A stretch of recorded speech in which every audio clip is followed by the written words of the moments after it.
안녕하십니까. 지금부터 제109회 동반성장 포럼을 시작하겠습니다. 저는 오늘 진행을 맡은 동반성장연구소 상임이사 허윤석입니다. 네, 오늘 109번째 동반성장 포럼은요. 사피엔스 역사의 통찰이라는 주제로 유미과학문화재단의 송만호 이사장님께서 강연을 준비해 주셨습니다.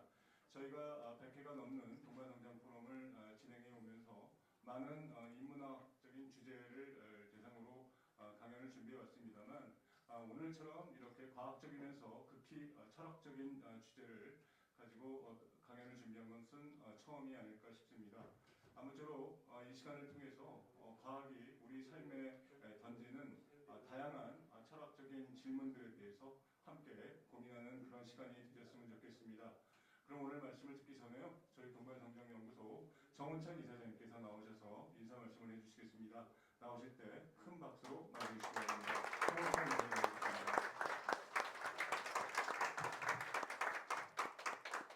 네, 안녕하십니까. 정은찬입니다. 오늘하고는 직접 관계가 없지만 지난 한 열흘 전에 저희 집에 아이가 시집가는데 많이 오셔서 축하해 주셔서 대단히 고맙습니다.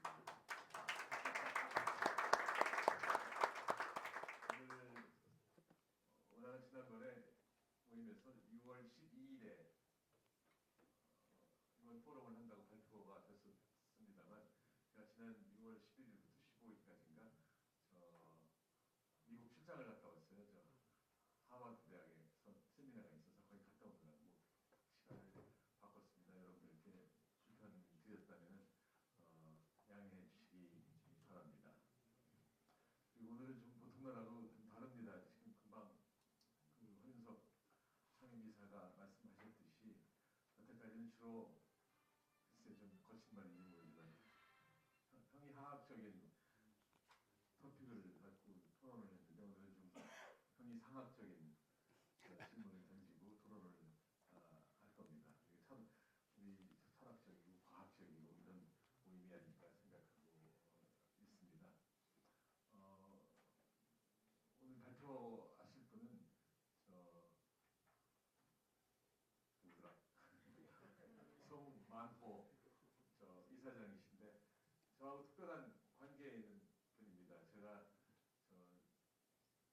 대학 다닐 때 학교 같이 다녔어요. 저는 경제과 다니고 송만호 이사장님은 무슨 과? 철학과. 저는 그냥 학교 다니는 저는 계속 경제학 공부하면서 오늘까지 왔고 우리 송만호 이사장님은 철학과 나오시고 언제인지 잘 모르는데 변리사 전 봤대요. 돈 벌려고. 돈 많이 버셨는데 정말로 훌륭한 일을 많이 하셨습니다. 여러 군데 도움도 많이 주시지만 특히 한국의 과학 문화 발전을 위해서 정말로 공헌이 많으시고 제가 과학 박사 또는 과학 철학들 잘하는 분들한테 상 주신다고 뭐라고 해서 축사해달라고 해서 여러 번 갔고 이렇게 돼서 우리 연구소하고도 깊은 관계를 맺게 됐습니다. 오늘 송만호 이사장님 오신다니까 뭐 많은 분이 오셨어요. 제일 가까이는 아마 대전고등학교 동문들이 오신 모양인데 한번 일어나시겠어요? 네.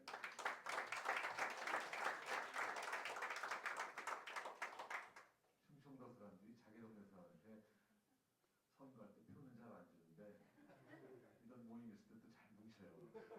말로는 굉장히 뭉치는데 행동으로는 사실 안 하는 거는 정말로 대전고등학교 나오신 분들 고맙습니다.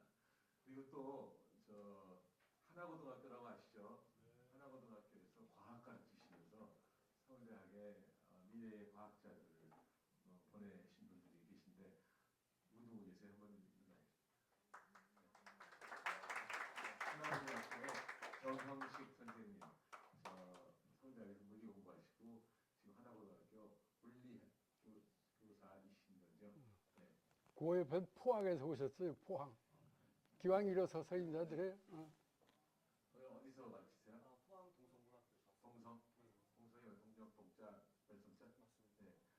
포항의 동성고등학교 지리국가단 지금 지리? 네. 고맙습니다. 다음에 상당히 그리고 또저 유미 특허법인인가요?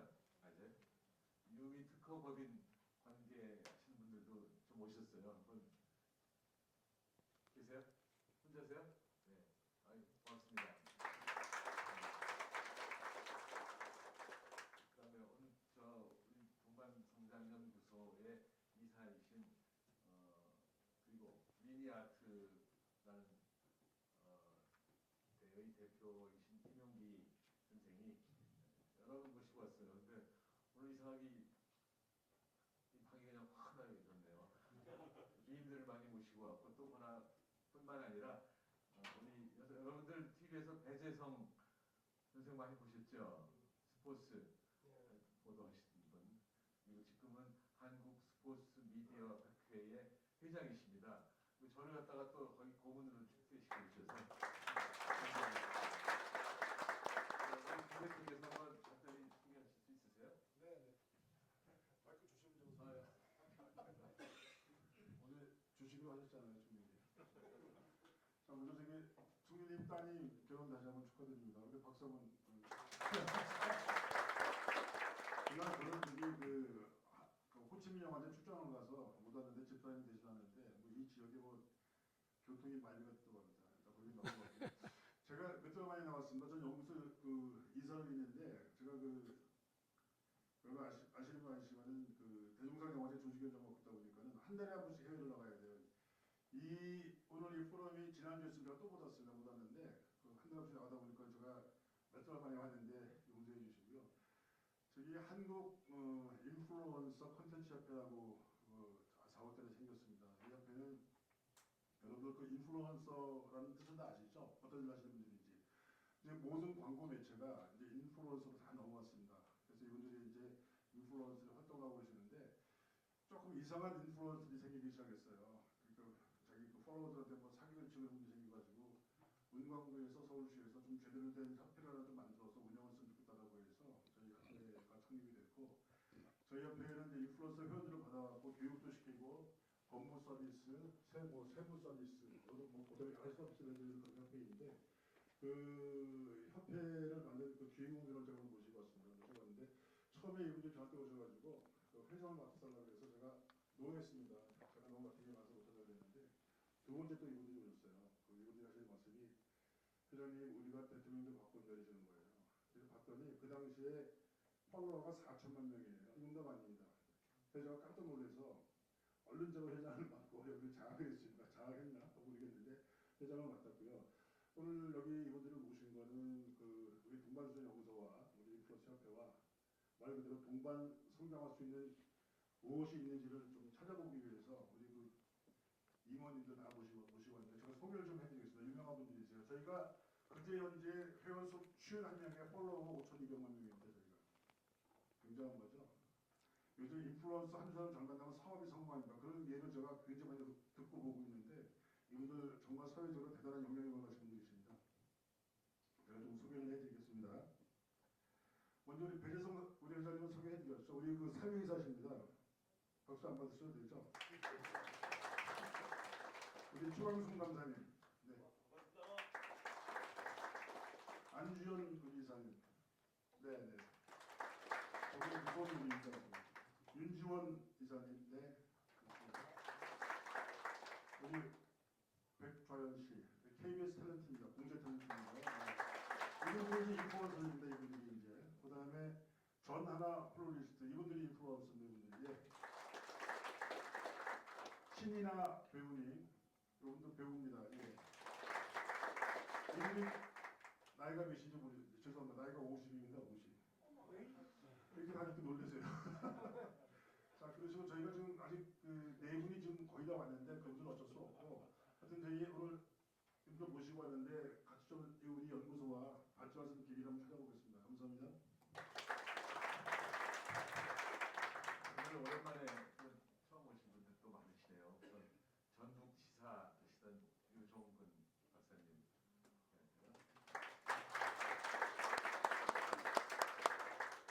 제가 알기로는 우리 김대중 대통령의 최측근 뭔가 뭐라고 해야 되나 고문하셨습니다. 제가 미국에서 유학할 때 저는 이제 대학원 프린스턴 다녔는데 그때 그 옆에 라커스 대학이라고 미국에서 6번째로 오랜 대학인데 거기 교수 한국에 있어서 그때부터 알게 됐고 또 동생이 정자가 77학번 유종일이라고 유명한 사람 있죠. 전국 수제집입니다. 유종성도 하버드, 유종일도 하버드, 어디나 드드드드 학교 나오셨는데 고맙습니다. 그리고 조한규 선생님은 우리 대선배 총장님이시래. 오랜만에 나오셨죠, 선생님?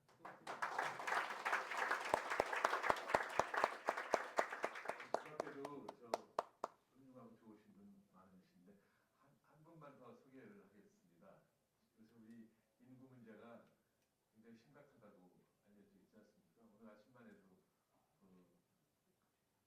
포럼에 가서 제가 축사를 하고 한 4시간 있다가 왔습니다만 그런 것과는 다르게 인구 문제 해결하는 방식이 있다. 그래갖고 책을 내신 분이 있어요. 전자학자 주자 전학주 선생이신데 책이 지금 얼마나 잘 팔리신지 모르겠는데 오늘 그 책의 아주 요약을 3페이지에 걸쳐서 써갖고 오셨어요. 우리가 지금 다 독사를 해놨는데 오늘 허성도 선생 작품하고 헷갈릴까봐 가실 때 드릴 테니까 가실 때 그걸 가져가시고 또 우리 연구소에서 나오는 책들이 있는데 책자 2개가 밖에 있으니까 그것도 가실 때 한 권씩 가져가시면 좋겠습니다. 이정 선생님 소개 그 전에 오늘 처음 오세요? 네, 대전문학교 때 오신 거예요? 저희 또 한인군의 선배셔요. 대단하고 한번 환영해 주실까요?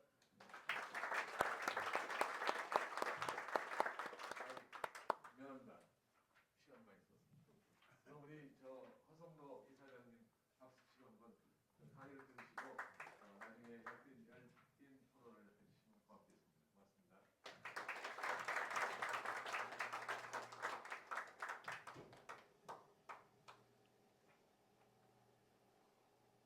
큰 집안이다 보니까 잔치가 소개하는데 역시 크군요. 애쓰셨습니다. 저는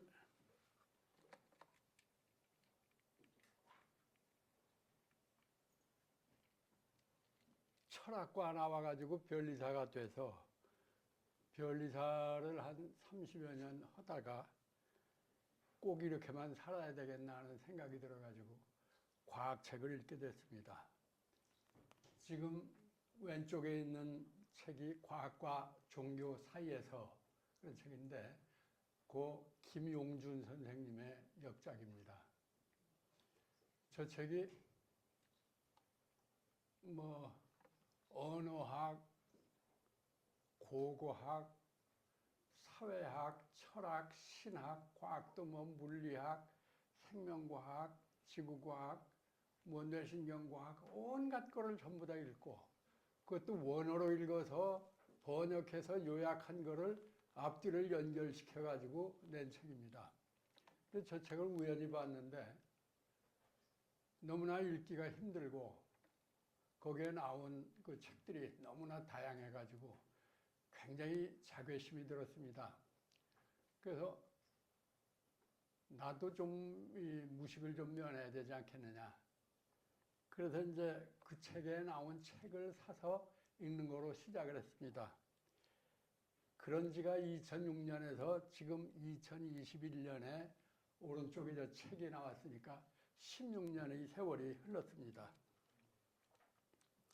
그래서 그 지금 탁자에 있는 책은 지금 하나씩 샘플을 놨습니다만서도 고등학교의 교과서로 또 대학의 신입생 교양 교과서로 활용되기를 기대하는 바람에서 냈는데 서울시 교육청에서 고등학교용 인정교과서로 등록이 됐습니다. 그러고 이제 또 많은 대학에서 이것을 교양 강좌 과목으로 채택을 하시고 있습니다.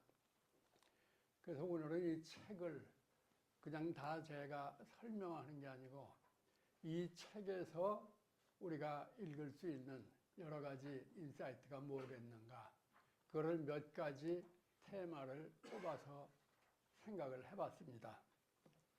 그것이 지금 여기에 있는 이 순서대로 목차가 됩니다. 제일 먼저 있는 지구가 명당짜리에, 이 얘기는 왜 지구에서만 생명이 이렇게 번성하게 됐는가, 그에 대한 이유를 딱 설명하기가 쉽지가 않은 것 같습니다.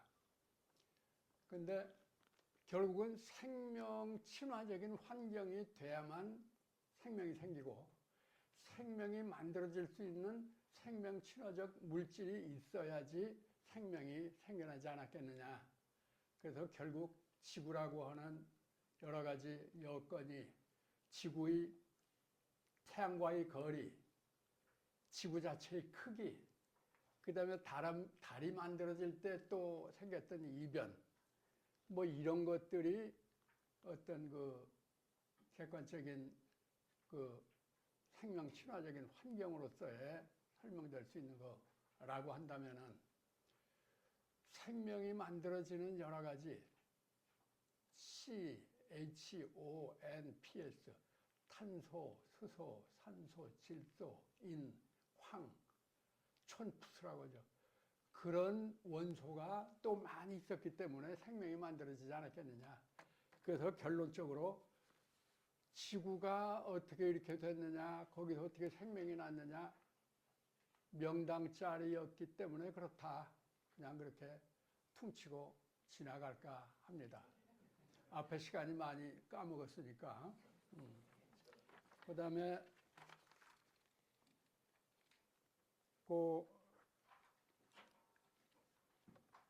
두 번째, 첫 생명은 미약하게 그러나 까마득하게 긴 세월이 진화, 그런 부제를 붙였습니다.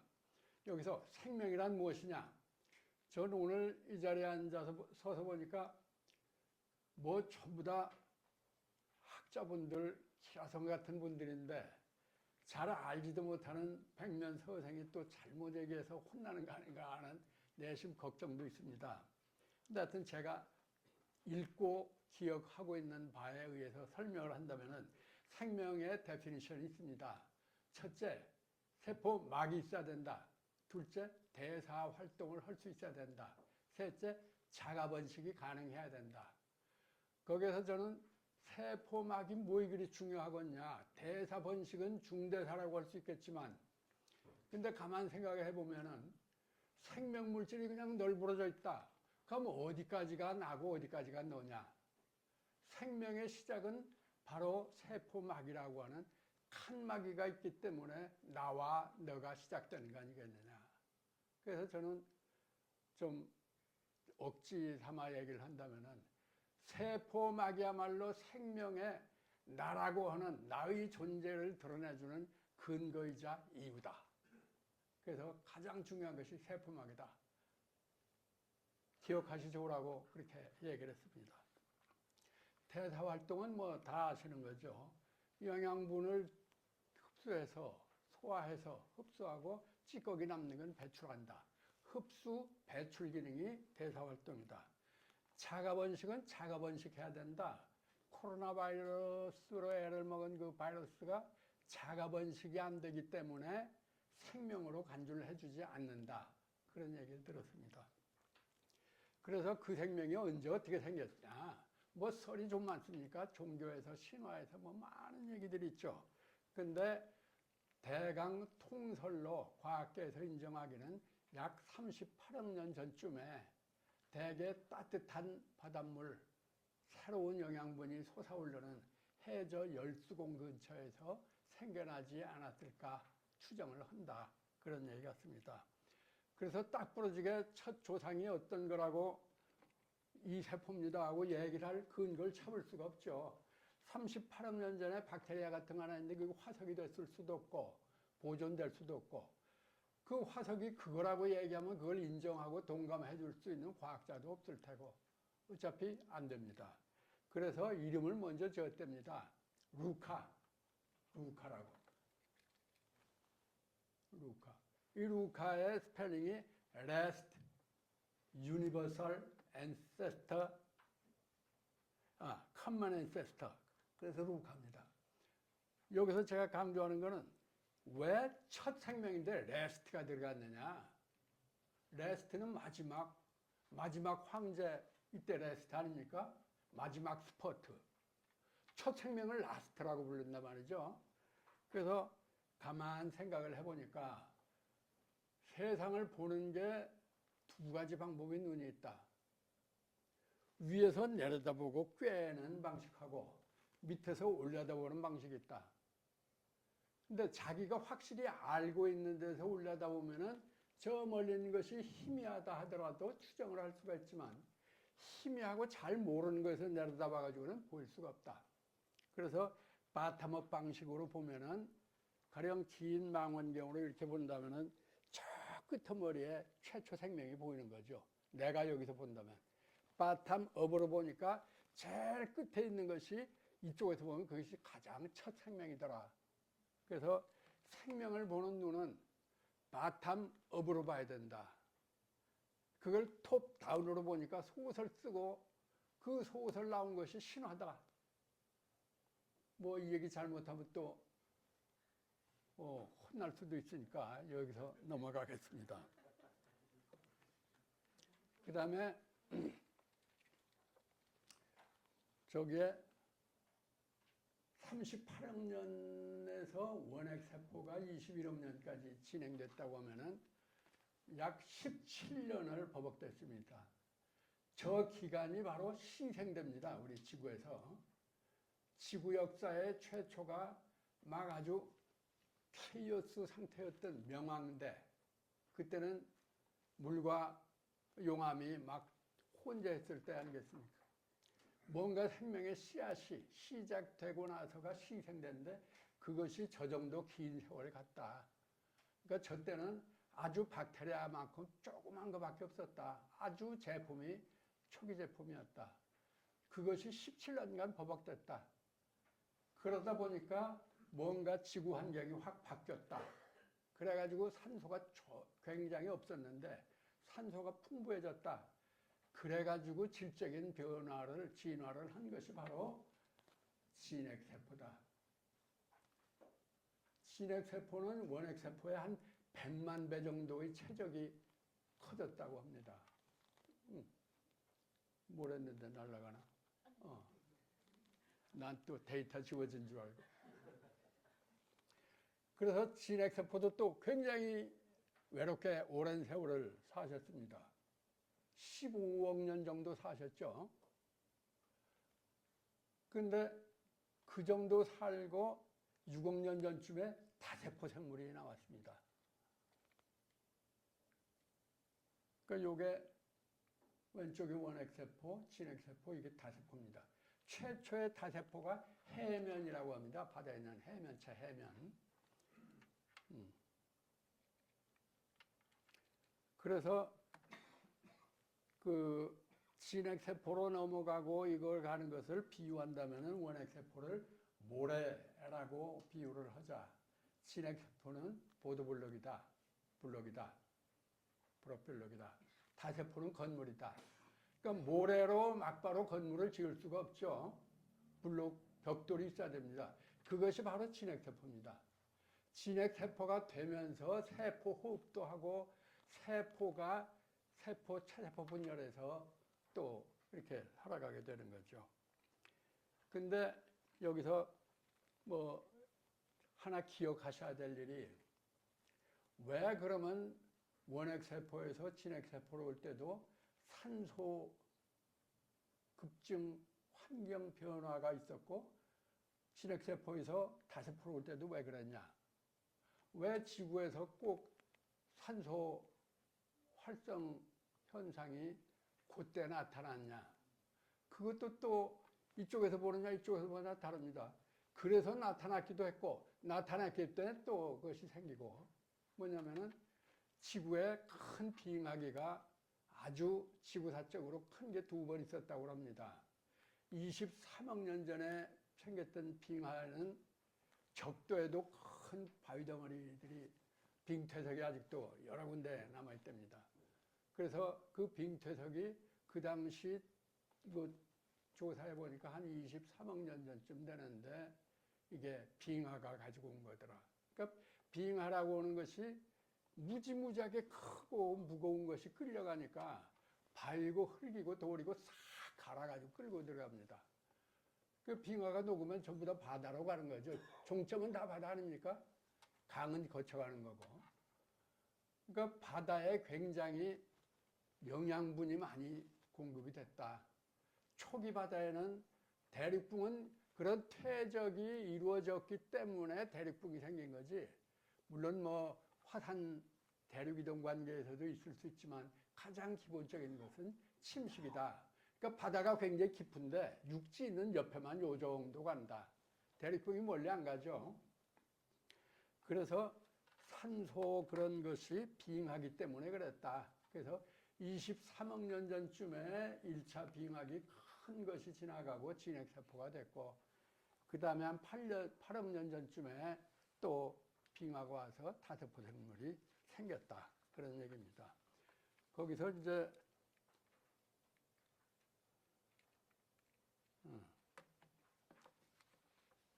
또 다음번 얘기를 하죠.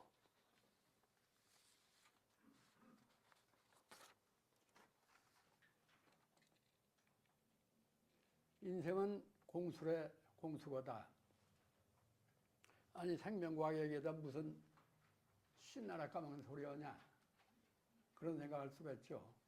근데 결국 뭐 먹고 살았냐, 뭐 먹고 사냐, 뭘 먹어서 거기서 에너지 얻어가지고 어떻게 살았느냐, 그것이 관점 아닙니까? 키포인트죠. 그러니까 생물이라고 하는 것이 스스로 먹고 사는 놈이 있고 스스로 지가 밥벌이가 안 되는 게 있어요. 대표적인 게 식물. 그건 햇빛만 쬐고 있으면은 물 있고 공기 있으니까 광합성을 합니다. 그럼 먹고 살아요. 그래서 식물 보고는 독립 영양 생물 그럽니다. 혼자 어디 가도 먹고 산다. 근데 동물, 이거는 안 됩니다.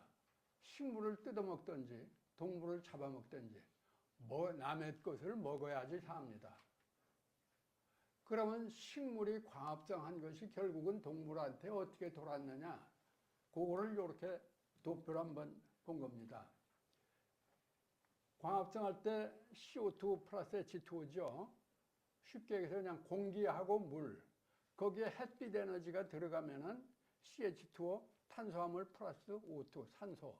그러니까 식물이 광합성을 해가지고 탄수화물을 만들고 남는 찌꺼기 내보내는 것이 공기 정화작용한다는 산소를 내보내는 겁니다. 그죠? 그럼 그거를 이제 동물이 먹었다. 뭘 먹었냐? 탄수화물, CH2O, 그러고 숨 쉬고 들어 쉬었다. 그랬더니 H2O하고 CO2가 나왔다. 오줌 넣고 숨을 내쉬었다.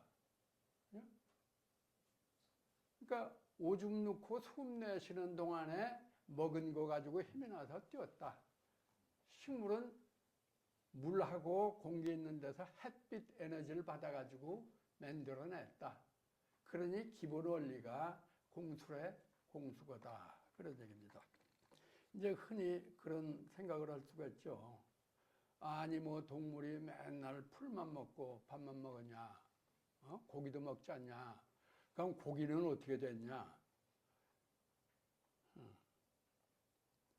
지방이나 단백질은 탄수화물을 섭취한 생체 내에서 합성으로 만들어집니다. 세포 내에서 이루어지는 이런 것을 동화작용이라고 합니다. 결국 그런 것을 돌려주는 소프트웨어가 유전자다. 유전자에 있는 유전 정보가 체내 합성도 시켜주고 분열도 시켜주고 결합도 시켜주고 오만 것의 조물주 같은 역할을 하는 것이 유전자의 유전 정보다. 그래서 빈손 들고 왔다가 빈손 들고 가라 그러면 뭐 좀 과학적인 냄새가 안 나죠. 오늘 이 자리는 과학만 보면은 너무 또 갑갑하고 어려우니까 과학에서 이런 이야기거리를 한번 찾아볼 수 있을까. 그래서 이런 그 안을 만들었습니다. 네 번째는 진화는 진보인가? 지금은 진화가 각 분야에 다 쓰이죠. 컴퓨터도 진화하고 자동차도 진화하고 사람도 진화하고 영화도 진화하고 그죠? 인플루언스도 진화합니까? 진화하죠. 근데 다윈은 그런 거 몰랐거든요. 인플루언스가 진화한다는 얘기는 다윈은 꿈도 안 꿨지. 그죠? 그럼 다윈이 왜 유명하냐? 그 양반이 1809년에서 태어나서 1882년까지 살았어요. 그러니까 아주 순수한 19세기 인물이죠. 그런데 그때 유전자도 몰랐어요. 멘델이 있었지만 멘델이 강낭콩 유전자 법칙 발표했다는 사실도 모르고 죽었어요. 그러니까 종의 기원을 썼을 때 다윈은 유전자를 모르는 상태에서 쓴 거예요. 그런데 그 종의 기원에서 뭐 복잡하게 이따마시로 두껍지 않습니까? 영국 사람들 책 쓴 거 읽기 참 어려워요. 이 소리 저 소리 저 소리 이 소리하고 그게 이거고 근데 다윈의 종의 기원에서 아주 기가 막힌 인사이트 하나가 공통조상론입니다. 모든 생물은 공통조상에서 출발했다. 지금 이 얘기는 20세기 말 21세기 들어와가지고 분자생물학 이런 것들이 다 발달하고 해서 검증했더니 그렇더라. 그래서 나온 건데, 이런 걸. 근데 가만 생각하면 다윈이 그 생각한 것이 별것도 아니에요. 왜냐? 진보한다고 그러면 진화한다. 그럼 출발이 있을 거 아니에요. 출발이 있으면 어때요? 도착이 있죠? 저기서 출발해가지고 여기 도착하긴 안 돼. 그럼 내 출발이 어디야? 저기지. 그럼 저 끄트머리는 아까 얘기했던 대로 바텀업 방식으로 보면은 공통조상 하나에서부터 나왔다고 봐야지 논리가 되는 거지. 공통조상이 없으면은 지금 오늘날의 진화 얘기할 수가 없는 거죠. 그래서 다윈은 정말 참 굉장히 훌륭하신 분이다. 근데 이제 이 다윈이 때 영국이나 이런데 그 기독교 전통에서 그 창조론을 거부하는 얘기를 하기가 참 어려웠다고 그래요. 심지어 캠브리지 대학 총장 지낸 조지프 라이트풋이라는 얘기는 주교도 했는데 그가 어느 날 기도를 했더라면요. 하나님께.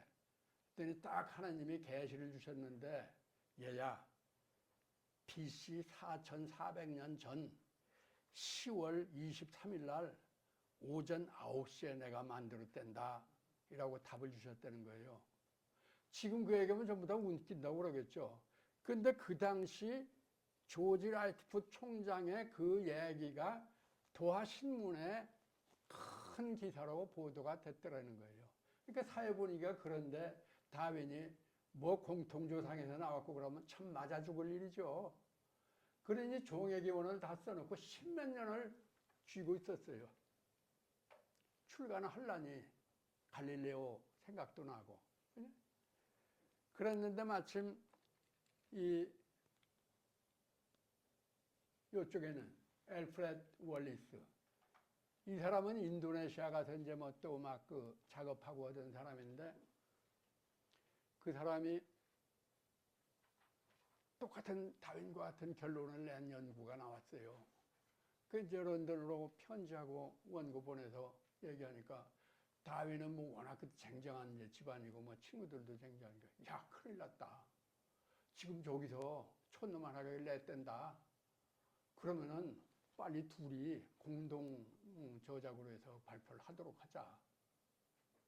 그 이제 다윈도 더 쭈삣거릴 수 없고 출간을 하자.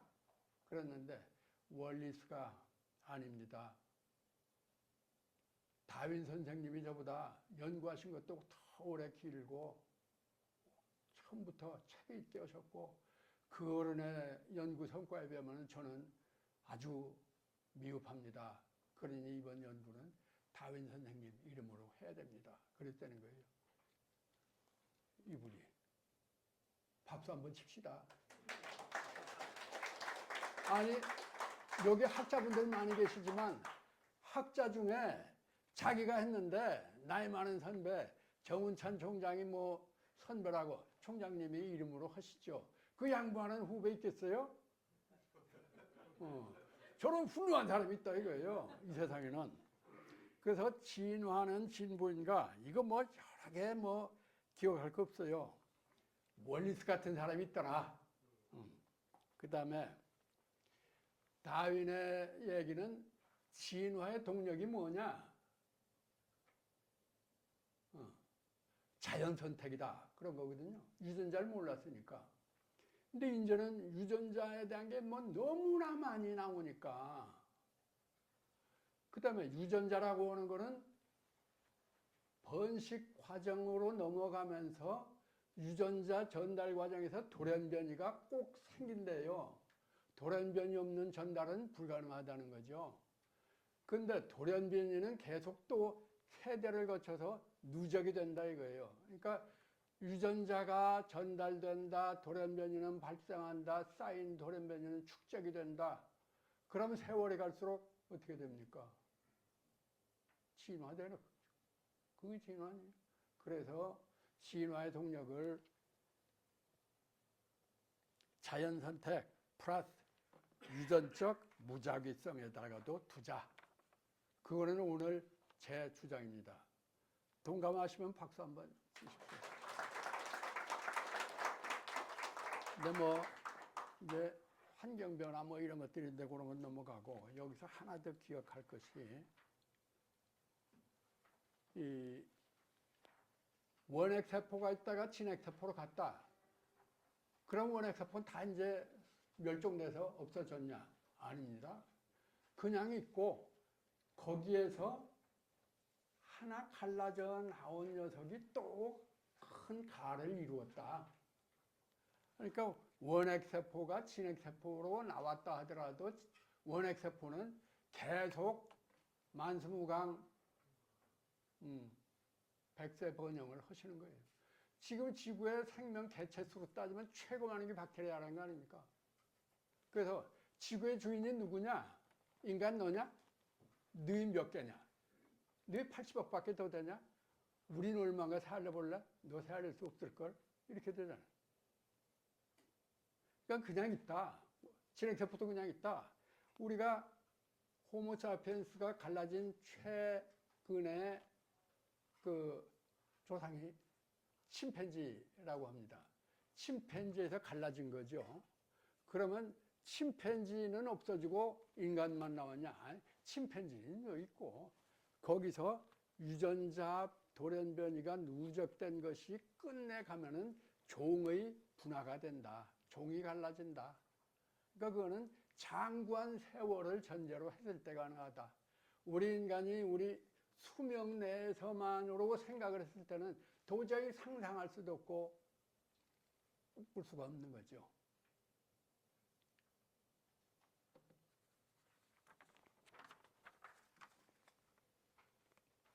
그 다음에 생명은 평등한가?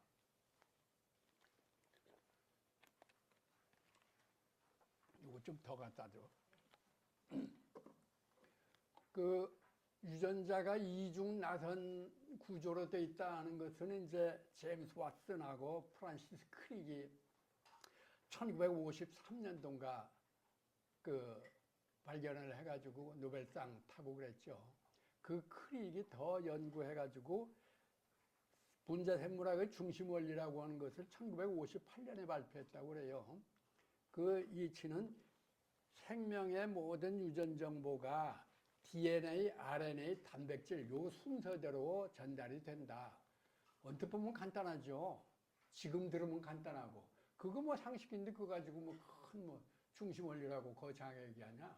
할 수 있죠. 그런데 우리가 한 2000년 이상 특히 서양 종교, 서양 문화에서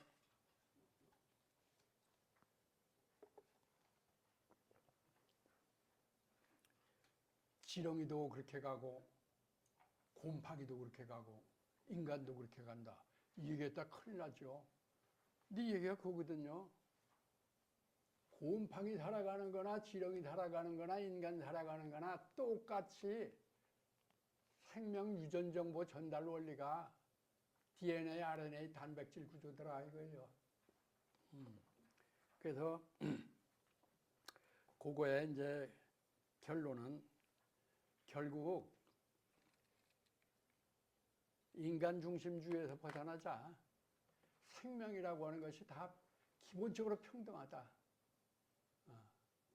동물이 식물보다 우월하다.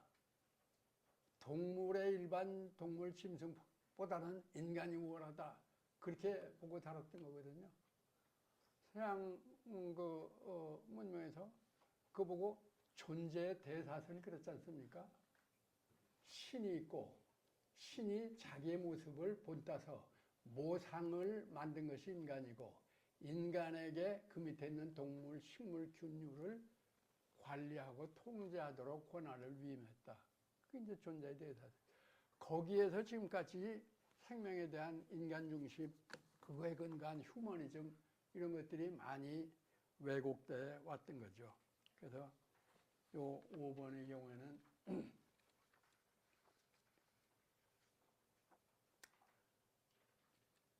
그렇게 하겠습니다. 그 다음에 그럼 다 평등한데 왜 지금 우리 인간 사는 게 이렇게 불평등하다고 전부 막 난리냐? 왜 이렇게 불평이 많냐? 어떻게 된 거냐? 이걸 어떻게 해석해야 되냐? 그죠?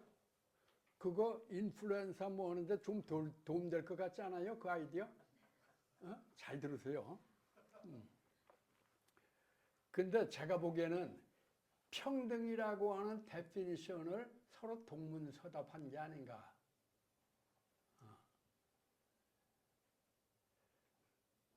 아까 5장에서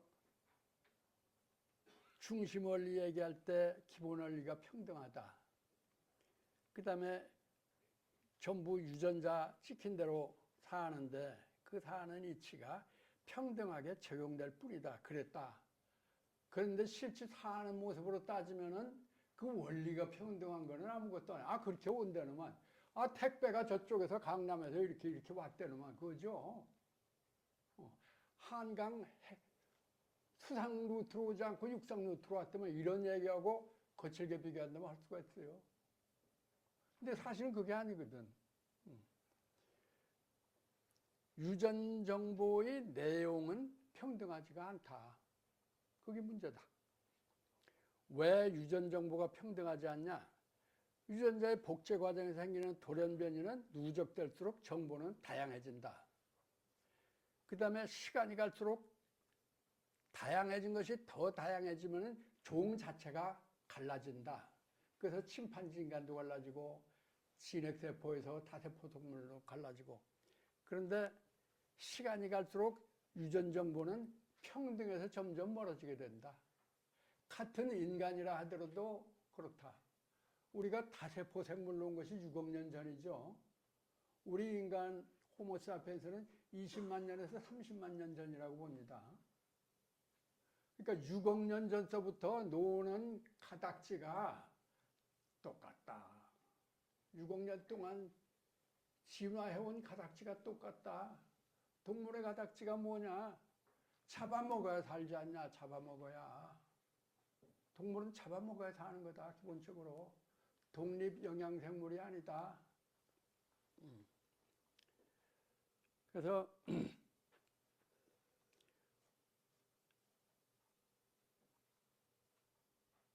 그 다음에 이 평등이란 것이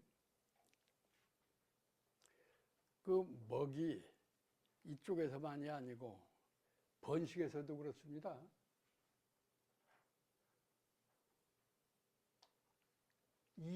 종이 다르다. 이종 간에는 수정이 안 됩니다. 그죠?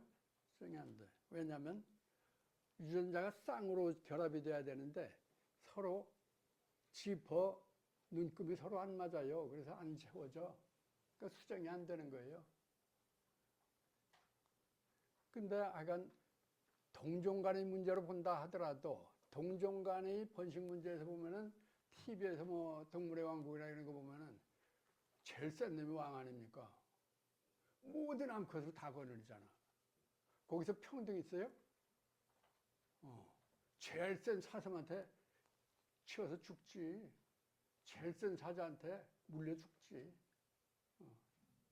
그 평등은 먹이에서도 번식에서도 어디도 없다. 그 다음에 역사적으로도 한번 살펴보자.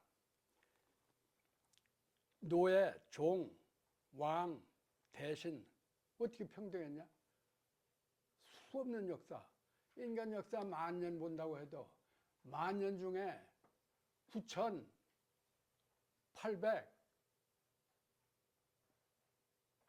9,800년 또는 9,900년 그 정도는 다 없었죠. 최근 100년 남짓이 이제 평등을 떠들게 된 거죠. 실천으로. 그래서 인도에서 수트라 신분 바이샤 계급 어떻게 같이 밥을 먹습니까? 우리나라에도 양반 상놈이 어떻게 겸상을 합니까? 안 됐죠. 6.25 지난 뒤의 일입니다. 우리나라에. 정말 6.25가 아주 용광로 같은 탕평 효과를 갖춘 거죠. 우리 사회에. 그래서 그 다음에 여자가 남자와 평등하게 투표한 것도 20세기 들어와서의 일입니다. 그러니까 정치적, 역사적으로 봐도 평등의 역사가 없었다. 근데 평등이라는 게 그럼 뭐냐? 제가 보기에는 이거 뭐 또 혼날 일인지 몰라요. 근데 뭐 혼날 때 혼나더라도 나는 마이크를 잡았으니까. 평등은 민심 수습이 필요한 시점에 등장한 정치적 이데올로기 아니냐. 휴머니즘에서 나온 게 평등 아닙니다. 와스프 미국의 백인이 아프리카의 흑인들한테 휴머니즘으로 똑같이 이걸 합니까? 아니죠. 와스프 간의 휴머니즘이지. 솔직히. 그죠? 예수님이 그랬다고 합니다. 당시 유대 전통은 굉장히 차별이 많았답니다. 우선 남자 여자 차별이 어마어마하고 지금도 유대 장례식에 가면은 딸이 아버지 장례의 매장 장면을 가서 보고 이걸 못하게 들어오지 못하게 해서 못 간단다. 딸은. 그다음에 그러니까 성별 차별, 직업 차별. 옛날에 세리와 창녀를 제일 못쓸 직업이라고 했다고 하지 않습니까? 그다음에 장애자. 장애자는 유대 회당에 들어오지도 마루 위에 올라오지 못하겠다는 거예요. 예수님은 그런 차별하지 말라고 하셨다는 겁니다. 그래서 그런 거를 바로 평등이라고 하는 거 아니냐. 그 다음에 예수님 가라사대 과부, 고아, 장애인 이런 무능력자들에게는 경제적 후원을 하라고 가르쳤다. 그게 박애다. 자유평등 박애라는 3가지 슬로건은 프랑스 대혁명에서 등장한 이래 1875년 프랑스 제3공화국 때 헌법으로 채택이 됐습니다. 그러니까 예수님이 여기 이렇게 좋은 말씀 하시고 핍박을 받으셨고 프랑스 대혁명에서 다 때려부셔 했고 결국은 마다 데레사가 이렇게 헌신적인 박애 활동을 하셨고 이것이 얘기입니다. 그래서 제가 우리 정운찬 이사장님은 경제학 하시는 아주 석학이신데 아무것도 모르는 제가 경제학적인 얘기를 코멘트를 해도 될지 모르겠어요. 근데 마이크 잡은 김에 한번 합시다.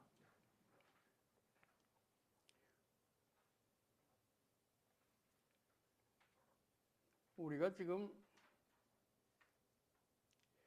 자유라고 하는 것은 조장하면 할수록 불평등해지죠. 폐해가 크죠. 18세기 말 19세기 영국의 산업혁명 과정에서 그 처절한 노동 착취가 어땠습니까? 부자는 더욱더 부자가 되고, 그러니까 자유의 무한정한 팽창을 억제해야 됩니다. 근데 그걸 하려고 도입했던 것들이 이제 소위 공산주의, 전제주의 이런 것들 아닙니까? 근데 결국 그렇게 해서도 또 뭐 잘 안 되잖아요. 봤지만 소련, 뭐 쿠바, 김정은, 심지어 중국도. 그래서 수정자본주의 이후에 국가 세제가 소위 소득 재분배 기능을 살려주는 세제로 간 거 아니냐. 정부가 더 많이 걷어서 소위 구빈 사업을 해야 되는 거 아니냐. 그게 사회 안정에 도움이 되지 않느냐. 그래서 시작이 됐다. 근데 정부가 강제력으로 하는 방식은 반감을 줍니다. 세금 조세 저항이 나오고. 그래서 요거를 조금 자발적 기부 방법도 납세로 인정해주는 그런 방식을 한번 생각해 보면 어떠냐. 좀 더 구체적으로는요, 상속세 있습니다. 요즘 뭐 세제 개편을 한다고 하는데, 상속세 낼 때 전부 다 대개 그럴 거예요. 아니, 나 살아생전에 세금 낼 만큼 냈는데, 아, 나 죽고 간다니까 죽고 가는데 떠난 사람한테 또 이렇게 가혹하게 많이 받아먹냐. 이거 뭐냐. 반감이 있죠. 많이 불판들 있잖아요. 근데 그거를 여기저기 생전에 기부하게 하고 기부한 총액을 전부 다 모아서 상속세 낼 때 너는 이만큼 세금을 미리 선납했다. 그래서 그만큼 까줘라. 나라 살림 전체로 보면 마찬가지다. 조삼모사야. 아침에 3개 주고 저녁에 4개 주고 하루 받은 게 합이 7여. 조삼모사의 합은 7여. 행복의 토탈 7이다. 이거 7, 7. 상속세로 받아나. 이리 준 거 상속대로 쳐주나. 대신 느낌은 다르죠. 상속세에는 억울함이 남지만 기부에는 뿌듯함이 남는다. 이 말은 제가 만든 겁니다. 그래서 박애지향적인 세제 개편한다는데 좀 검토해봐라. 맨 뭐 경제학자들끼리만 모여가지고 뭐가 여러 주판 놓지 말고 좀 유미과학문화재단의 송만호처럼 멀리 좀 보고 해라. 그걸 제안을 좀 하고 싶습니다.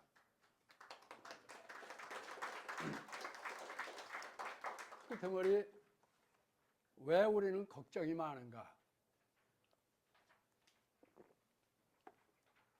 이것도 큰 토픽입니다. 걱정 참 많죠. 심지어 사람 걱정, 자식 걱정하다 남으니까 개새끼 걱정까지 하고 살잖아.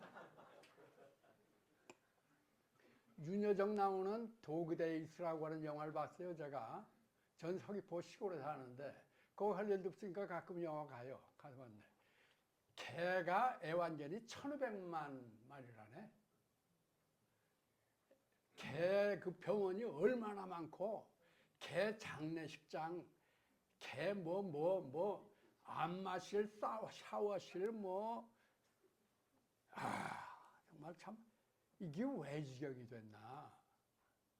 결국 걱정은 많은데 이 걱정이 안 풀려서 막말로 에라쌍 아닙니까? 에라쌍.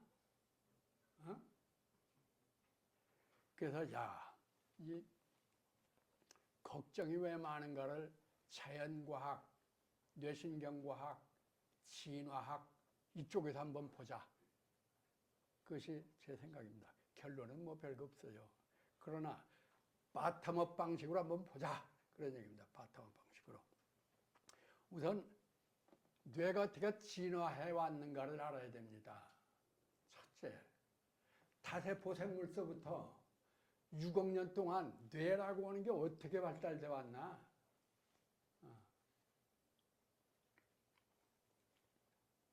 동물은 움직이니까 동물입니다. 동물이니까 뇌가 있죠. 근데 동물은 뭐든지 잡아먹어야 되고 또 다른 놈은 잡아먹히면 죽으니까 죽으려고 도망가야 됩니다. 그래서 포식, 피식, 창과 방패에 경쟁이 붙습니다. 살아남아야 돼. 절체절명이죠.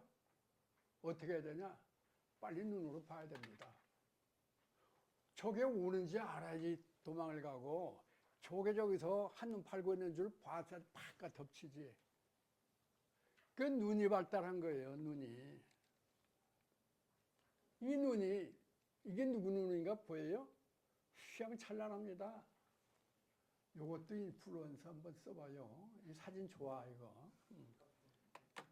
그래서 눈이 있기 때문에 뇌가 발달됐다. 그겁니다. 근데 인간에 와가지고 그 하드웨어적으로 또 엄청난 진화를 합니다. 그것이 대뇌 피질의 이 용량이 굉장히 커지고, 그 다음에 그 안에 뉴런이라고 하는 신경세포가 있습니다. 인간 뇌에는 그 뉴런 밀도가 무지무지하게 높습니다. 총총해요. 코끼리가 체적이 우리보다 크죠.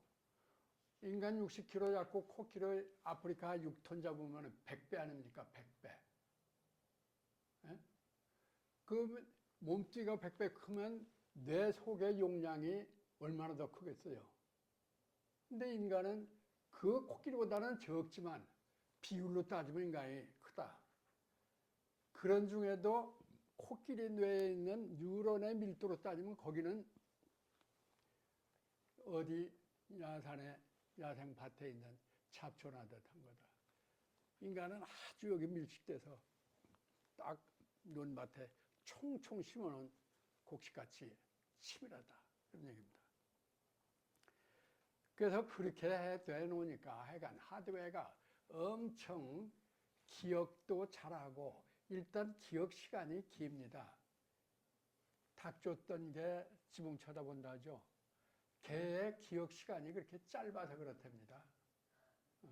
근데 인간은 첫사랑 30년 전에 헤어졌던 그 남자, 어디 텔레비에 그 놈이 나오대, 그 왼수 같은 놈이. 그걸 기억을 하잖아, 그죠? 기억 시간이 긴 게 또 큰 문제입니다. 이게 뇌라고 하는 하드웨어가 아주 그야말로 잘 발달돼서 그렇습니다. 인간 뇌의 체적이 몸에서 차지하는 게 한 2%인데 에너지 소비율은 한 20%가 된다고 그래요. 그러니까 데이터 센터, LLM, AI 뭐 이거에서 막 전기가 많이 든다고 난리잖아요. AI로 가는데 제일 문제가 전기가 바틀리게 될 거다 그 아니에요. 그래서 테슬라도 핵발전소 짓는다, SLMR 한다, 막 전부가 그거 아닙니까? 우리 용인 클라스터에 반도체 막 넣고 뭐 하려고 하는데 거기 전기가 동해바다에선 생산이 되는데 송전선이 없어서 안 된다 이런 얘기 아닙니까? 그러니까 인간의 뇌가 그만큼 생김이 전력 소모도 많은 그런 거다. 그래서 요것이 있죠. 그러니까 뭐 구조가 그래서 있다. 그 정도로 하겠습니다. 그 다음에 이제 마지막에는 인류가 지금 뭐 지속 가능한가?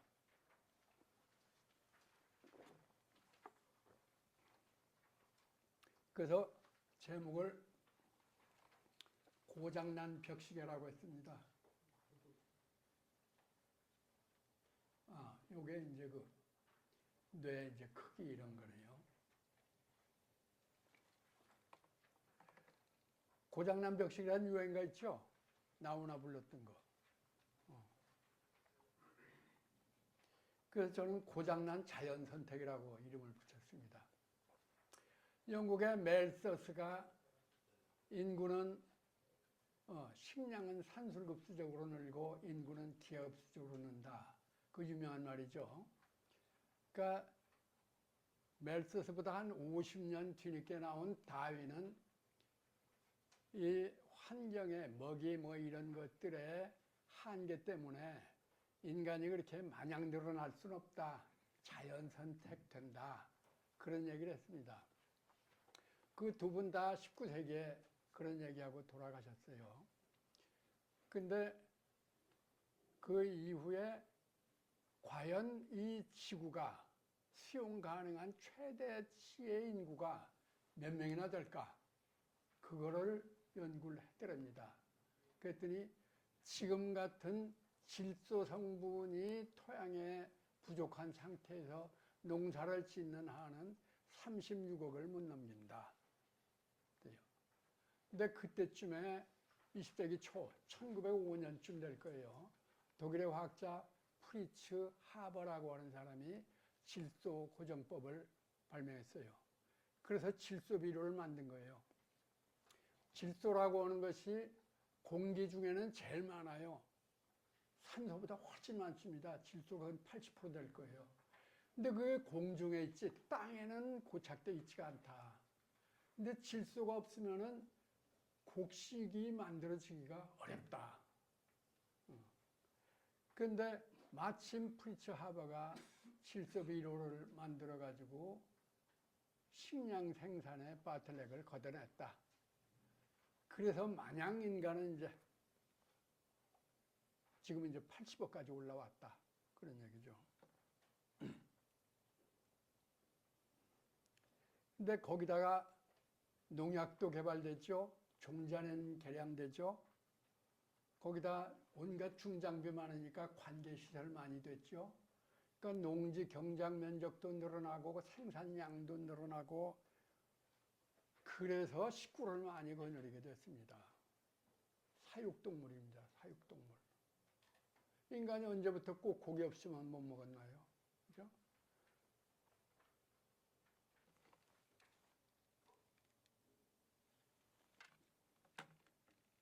인간이 80억 중에 36%래요. 대형 척추동물 중에. 사육동물이 60%, 130억. 야생동물은 4%밖에 안 된대요. 이게 웬일이냐. 인간이 꼭 저 혼자 농사져서 먹지 않고 짐승 사육해가지고 단백질을 즐겨서 저렇게 됐다. 그러니까 인구만이 문제가 아니고 인구와 인구의 식구들, 사육동물들.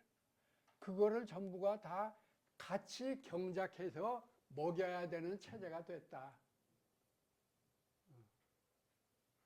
그러니까 아마존 열대우림 까가지고 콩, 옥수수 이런 거에서 소, 사료 만들고 동남아시아, 인도네시아 열대우림 까가지고 팜유 심고 그래서 지금 이 상태로 어떻게 해야 되냐.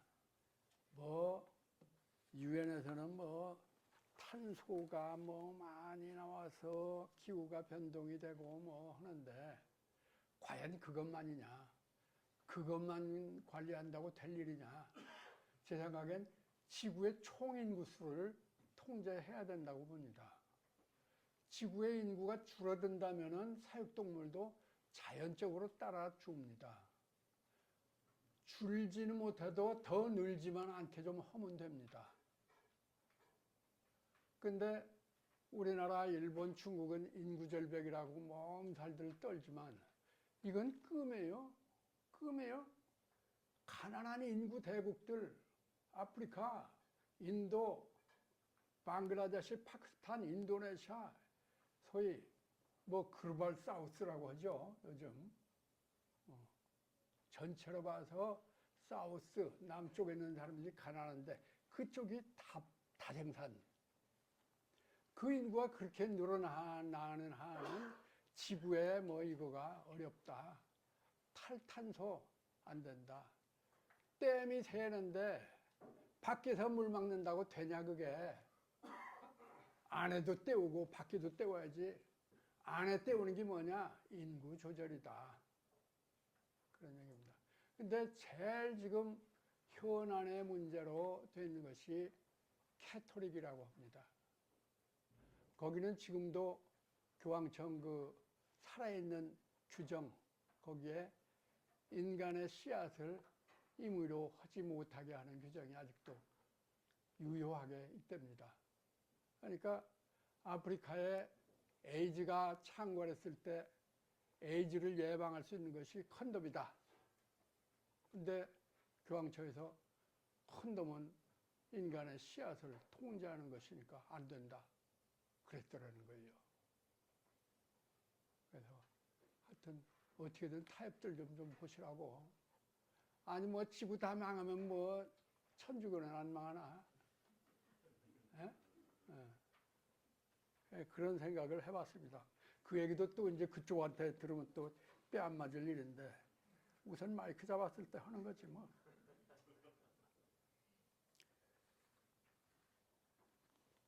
그 다음에 이제 한국 걱정.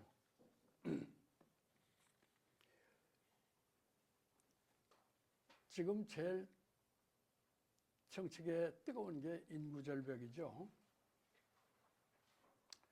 근데 좀 요게 좀 달리 생각을 해보자. 그런 얘기입니다. 정치인들 중에 지역구 연관해서 선출직의 정치인들, 난 이 사람들이 그 걱정을 애국심으로 포장해서 너무 공포를 조장하는 거 아닌가 싶은 생각이 듭니다.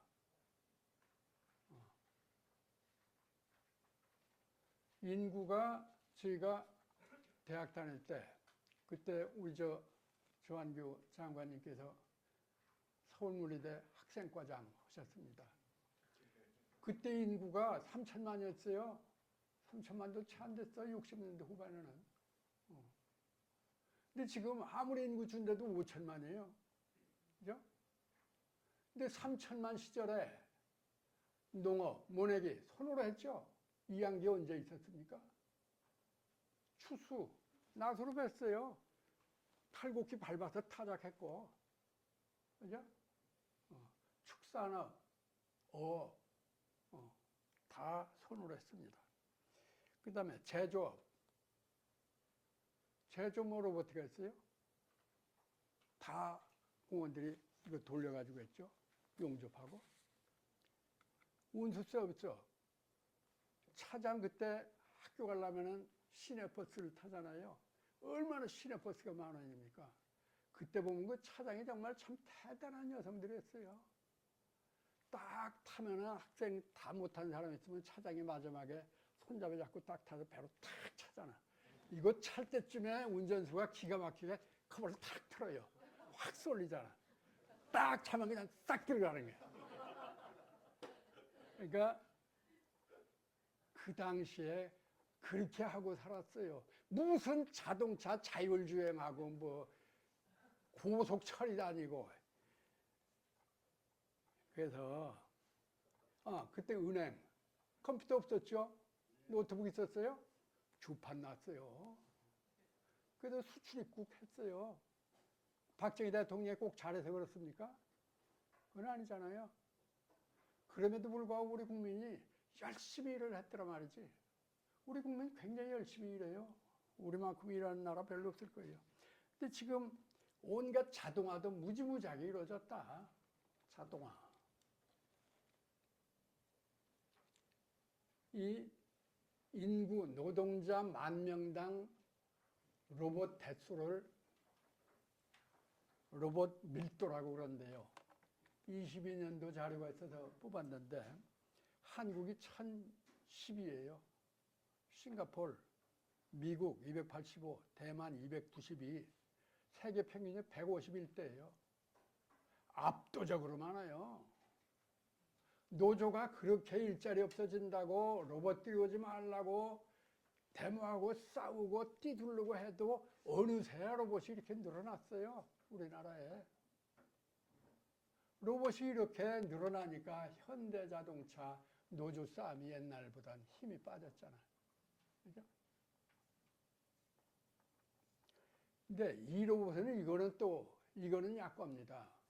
22년도 통계 로봇 그거는 AI 어쩌고 뭐 챗 GPT 나오기도 전 얘기예요. 이제 AI가 아주 고도로 더 된 AI가 로봇하고 결합이 돼서 로봇의 작동을 AI가 컨트롤을 한다면은 얘기가 달라진다는 거 아닙니까? 근데 지금 애 낳으면은 뭐 어떤 실없는 사람이 1억 준다고 떠벌려가지고 아주 뭐 애 낳으면 1억 준다고 하는 게 유행어 같이 됐는데 웃기잖아요? 아니 그러면 전국에서 애 낳는 거 다 줘야지. 너 회사에 있는 애 낳았다고 막 1억만 주냐? 약 올리냐? 뭐냐 그거? 어? 그러니까 그 애가 금년에 만들어서 나오면 내년에 나오는데 내년에 나와서 노동력이 되려면 언제입니까? 20년 후입니다. 25년도에 나가지고 20년 후에 노동력이 되면 2045년도입니다. 그때 예상해 보세요. 매스컴에서 나오는 모든 포캐스트가 2040년 넘어서 2050년 되면은 AI가 진짜 인간의 역할을 거의 대신한다는 거예요. 어마어마하게 바뀔 겁니다. 유발 하라리 아시죠? 사피엔스 쓰고 호모데우스 썼던 저 주이시 유대인. 그 사람 무지무지 똑똑하잖아요. 응? 그 사람이 호모데우스에서 그랬어요. 이제 전부 다 로봇이 해주고 유전공학 수명 늘려주고 인간 뭐하냐? 뭐하냐?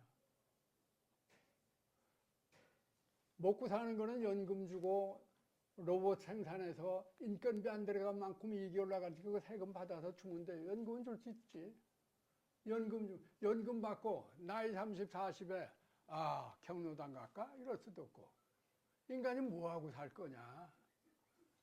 사장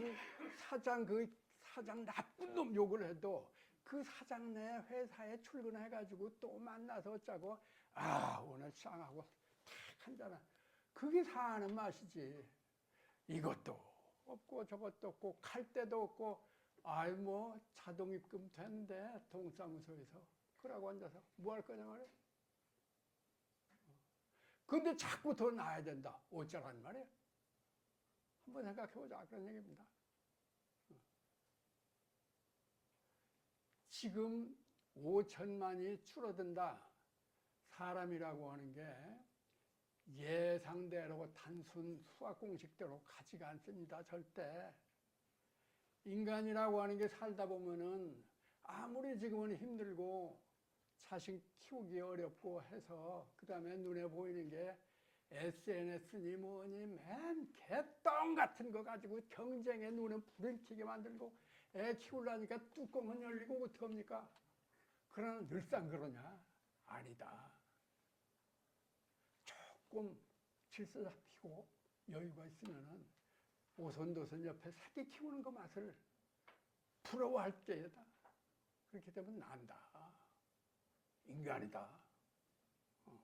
그 1억 준다고 그렇게 정말 창피한 짓 좀 하지 마라.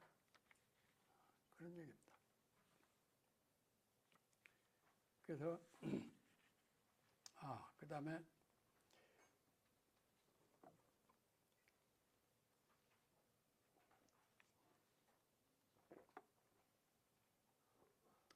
AI로 가면은 이제 굳이 꼭 힘센 노동자만 필요한 게 아닐 거예요. 우리 같은 노인도 필요하고 또 날씬하고 힘없는 여자도 필요할 거예요. 요거만 누르면 되는데, 그죠? 그러니까 노동력이 훨씬 더 가용 범위가 넓어질 거라고. 근데 제일 지금 노동력 부족의 현장은 내가 보면 기피 업종입니다. 3D 업종. 제가 사는 저 서귀포에도 농사도 그렇고 식당도 그렇고 한국 사람 종업원 못 봤어요. 없어. 그러면 지금 1억 주고 나서 20년 후에 2045년에 대한민국의 징병 소집 대상이 된 국민이 3D 업종 허갔어요? 어차피 안 합니다. 그거를 AI 로봇이나 AI 비서나 이런 거로 어떻게든 대체할 수 있는 건 대체하고 아니면은 외국 인력 들여와야 돼요. 미국이 저렇게 발전하도록 얼마나 하층 인력을 씁니까? 노에서부터 멕시칸, 차이니스, 심지어 코리안, 베트남이 밑에 일들 다 했잖아요. 우리도 전부 다 우리 백성이 먹고 살만하고 내가 그런 일 하랴 하는 정도가 되면은 그때는 이제 그래서 써야죠. 어떡하겠어요. 그거를 쓸 때도 지금은 언어 장벽이 제일 클 겁니다. 근데 언어가 지금은 뭐 불과 몇 년 내로 언어 장벽이라는 게 없어질지도 몰라요. 핸드폰이 그냥 그 자리에 다 바꿔주는데 얘기하면 거기서 얘기하고 다 나오는데 그러니까 노동자 교육도 그렇고 노동자 어학 연수도 그렇고 한 해가 달라지게 좋아질 겁니다. 그러면 인력 우리가 쓰고 하면 돼요. 그래서 인구가 좀 줄어들었다. 근데 우리 몫은 얼마입니까? n분의 1 아닙니까? n분의 1. 5천만 분의 1. 요만큼 먹어요. 3천만 분의 1. 벌어진 건 똑같은데 얼마큼 커졌네? 배당이 나왔나? 그죠? n분의 1에 몫이 커지려면 n이 줄어야 됩니다. 그건 수학 원리 아닙니까? 그래서 인구 문제를 국회의원, 구의원, 시의원, 시장, 도지사 이 사람들 떠드는 대로 뭐 휘둘리지 말고 우리 한국 전체의 공동체의 행복 증진 그거를 위해서 어떤 것이 가장 효율적이고 그런 대로 실현 가능할 것인가 그거를 총체적으로 길게 보고 생각을 하자 그런 얘기입니다. 끝입니다.